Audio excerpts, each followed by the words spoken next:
ajaran agama-agama yang baik yang menimbulkan sebuah semangat persaudaraan. Tetapi dipenuhi dengan apa namanya, para orang-orang yang sebenarnya tidak belajar tentang agama-agama dengan baik. Nah, seperti kejadian Prof. Munim ini, beliau belajar sungguh-sungguh dengan baik, belajar tentang agama Kristen juga, belajar tentang agama Islam, dan beliau juga mengajar ya, tentang agama Islam, sehingga beliau mulai belajar kitab suci Al-Quran yang lain, itu dengan tulus juga untuk mengetahui. Jadi memang seorang akademisi memang begitu. Orang akademisi tidak boleh dengan syarat tipu-menipu, apalagi dengan cara taktik debat yang saling menjatuhkan, yang licin seperti itu bukan akademisi namanya. Tapi yang terjadi dalam pernyataan Prof. ini, menurut saya adalah sesuatu yang bagus. Jadi, menyimak dari pernyataan Prof. ini saya melihat bahwa agama-agama yang berkembang ribuan tahun itu sebenarnya menjadi sebuah pemahaman bahwa di dalam agama-agama itu ada kebenaran, kebenaran yang memang hakiki, yang benar-benar sejati. Artinya kebenaran itu sejati, kebenaran itu tidak bisa dikubur dengan cara apapun. Itu artinya adalah kebenaran agama-agama ini dan mereka mengklaim dari Tuhan dengan hati yang tulus. Orang-orang yang beragama itu mengklaim itu dari Tuhan, tapi bukan memaksakan klaim mereka.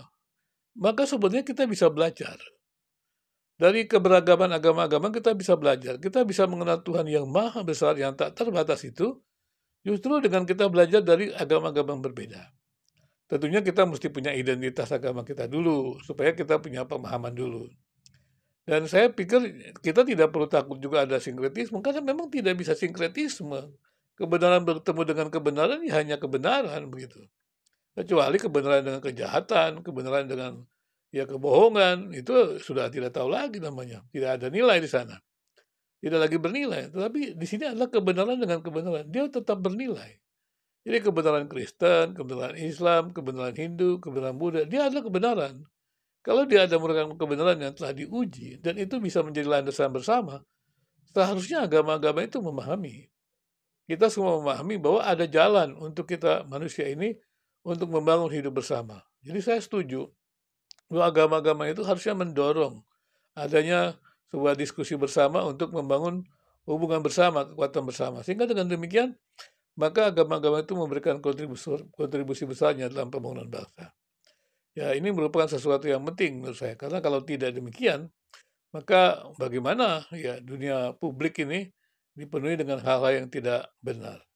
Jadi pada prinsipnya adalah saya bersyukur ya dengan kehadiran para pakar-pakar dari Islam maupun agama-agama lain dan juga teman-teman para pakar tokoh agama. Marilah kita penuhi dunia medsos ini sehingga kemudian juga kita bisa melatih mengembangkan para umat ataupun siapa saja yang mendengarkan dunia medsos ini, mereka dapat belajar hal-hal yang penting. Dan kemudian kebenaran-kebenaran yang ada dari agama-agama itu kemudian dibagikan. Sehingga dengan demikian, maka jikalau kita bisa bersama dalam rumah Pancasila, rumah berbagai pemikiran, dan dari rumah berbagai pemikiran itu kita menghadirkan kebijakan publik, dan kalau kebijakan publik yang dihadirkan dari berbagai pemikiran itu dilakukan dengan cara-cara yang benar, maka akan menghadirkan kebijakan-kebijakan unggul. Persoalannya adalah ketika kita menghadirkan kebijakan-kebijakan unggul, kebijakan-kebijakan publik, kita tidak terlibat banyak.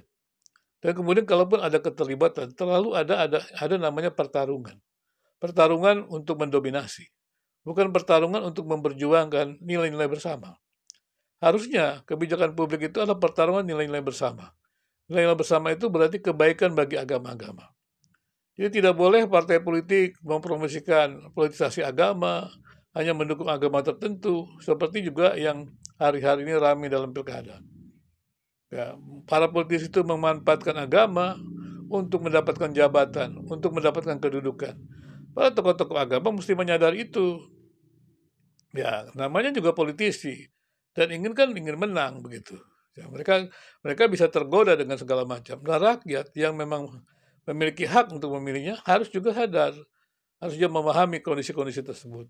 Demikian juga tokoh-tokoh agama secara khusus jangan terjebak dan jangan termanipulasi atau terbujuk dengan permainan-permainan tokoh politik yang ingin menggunakan agama untuk mendapatkan dukungan. Karena tokoh-tokoh agama itu kan punya umat. Kalau tokoh-tokoh agama punya umat, maka kemudian mereka memakainya. Dan kemudian juga umat mesti dewasa.